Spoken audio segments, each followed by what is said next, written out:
ನಮಸ್ಕಾರ ಗೆಳೆಯಂದ್ರೆ, ಇವತ್ತಿನ ಟಾಪಿಕ್ ಬಂದ್ಬಿಟ್ಟು boiler feed pump shut down. ಅಂದರೆ ಟಾಪಿಕ್ಕು ವೆರಿ ಸಿಂಪಲ್ಲು, ಆದರೆ ಅಷ್ಟೇ ಇಂಪಾರ್ಟೆಂಟು. ನೀವು ಕಲಿಲೇಬೇಕಾದಂಥ ಒಂದು ಇಂಪಾರ್ಟೆಂಟ್ ಟಾಪಿಕ್. ಅದಕ್ಕೋಸ್ಕರ ನಾನು ಸಿಂಪಲ್ಲಾಗಿ 5 ಮಿನಿಟ್ಸ್ ಒಳಗೆ ಈ ವಿಡಿಯೋನ ಕಂಪ್ಲೀಟ್ ಮಾಡ್ತಾ ಇದ್ದೀನಿ.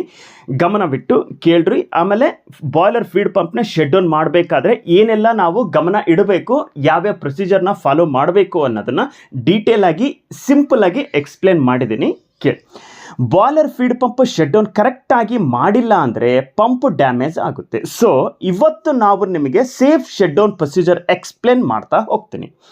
Boiler feed pump shut down process power ಪ್ಲ್ಯಾಂಟಲ್ಲಿ ತುಂಬ ಇಂಪಾರ್ಟೆಂಟ್. ಕರೆಕ್ಟ್ ಪ್ರೊಸೀಜರ್ ಫಾಲೋ ಮಾಡಿದರೆ ಇಕ್ವಿಪ್ಮೆಂಟ್ ಸೇಫ್ ಆಗಿರುತ್ತೆ. ಫಸ್ಟ್ ಸ್ಟೆಪ್ ಬಂದ್ಬಿಟ್ಟು ಫಸ್ಟು ಲೋಡ್ನ ರಿಡ್ಯೂಸ್ ಮಾಡಬೇಕು. ಸಡನ್ ಶಟ್ ಡೌನ್ ಮಾಡಬಾರ್ದು. ಜೊತೆಗೆ ಮಿನಿಮಮ್ ಫ್ಲೋ ಲೈನ್ ಏನಿರುತ್ತಲ್ಲ, ಅಂದರೆ ಆಟೋಮೆಟಿಕ್ ರೀಸರ್ಕ್ಯುಲೇಷನ್ ವಾಲ್ವ್ ಅದು ಓಪನ್ ಆಗಿದೆನಾ ಇಲ್ಲ ಚೆಕ್ ಮಾಡ್ಕೊಳ್ಬೇಕು. ಒಂದು ವೇಳೆ ARC ವಾಲ್ವ್ ಇಲ್ಲದಂತಹ ಸಣ್ಣ ಪಂಪ್ಗಳಿಗೆ ರೀಸರ್ಕ್ಯುಲೇಷನ್ ಸಂಬಂಧಪಟ್ಟಂಥ ವಾಲ್ವ್ ಓಪನ್ ಇದೆನಾ ಇಲ್ಲ ಅಂತೇಳಿ ಚೆಕ್ ಮಾಡ್ಕೊಳ್ಬೇಕು.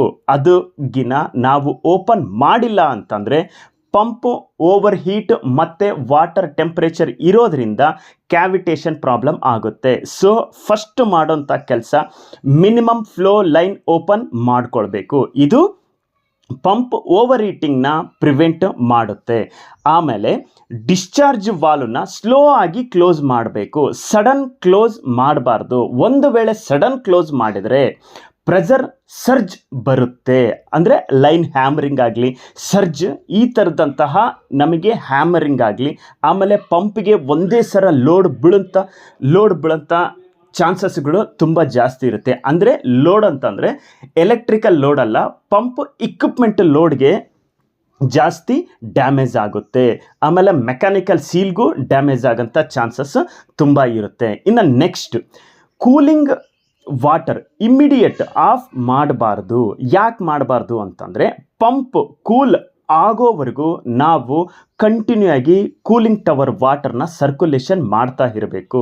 ಜೊತೆಗೆ ಬೇರಿಂಗ್ ಟೆಂಪರೇಚರ್ ಮತ್ತು ಕೇಸಿಂಗ್ ಟೆಂಪರೇಚರ್ನ ಚೆಕ್ ಮಾಡ್ತಾ ಇರಬೇಕು. Bearing temperature, casing temperature, pump ಎಲ್ಲ ಟೆಂಪರೇಚರ್ ಎಲ್ಲ ನಾರ್ಮಲ್ ಆದಮೇಲೆ ಆಕ್ಸಿಲರೀಸ್ನ ನಾವು ಆಫ್ ಮಾಡಬೇಕಾಗುತ್ತೆ. ಜೊತೆಗೆ ಸ್ಟ್ಯಾಂಡ್ ಬೈ ಪಂಪ್ನ ರೆಡಿಯಲ್ಲಿ ಇಟ್ಕೊಳ್ಬೇಕಾಗುತ್ತೆ. Correct shut down is equal to pump life increase ಇರುತ್ತೆ.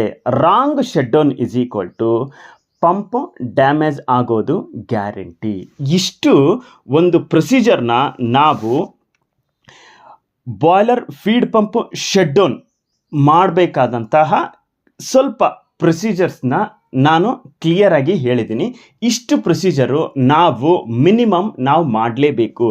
ಈ ಪ್ರೊಸೀಜರ್ನ ಏನಾದರೂ ನಾವು ಮಿಸ್ ಮಾಡಿದರೆ ಏನಾಗುತ್ತೆ, ಪಂಪು ಡ್ಯಾಮೇಜ್ ಆಗುವಂತಹ ಚಾನ್ಸಸ್ ತುಂಬ ಇರುತ್ತೆ. ಹಾಗಾಗಿ ಬಾಯ್ಲರ್ ಶಟ್ ಡೌನ್ ಬಗ್ಗೆ ನಾವು ಇದೊಂದು ಸಿಂಪಲ್ ವಿಡಿಯೋನ ನಾನು ಮಾಡಿದ್ದೀನಿ.